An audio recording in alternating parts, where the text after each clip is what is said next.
In using the Microsoft Outlook, there is a feature that saves incomplete messages as drafts or AutoSave that saves your email messages to the draft folder.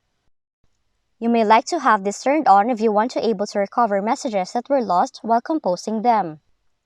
And if you want to learn how you can do that, you can change the setting using the simple steps.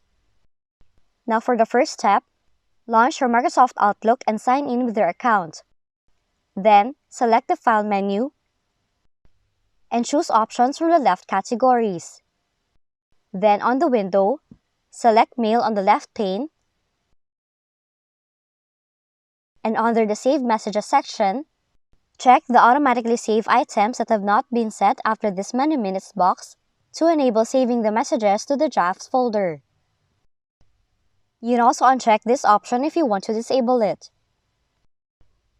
Now you may optionally want to change the amount of minutes or the folder the drafts are saved to within the same setting. Now once you're done adjusting the setting, select OK to save the changes. Now that's how you can automatically save unsent emails to drafts folder in the Microsoft Outlook. If you found this video helpful, kindly like and subscribe. You may also click and turn on the notification bell so you can be notified from whenever we release new videos.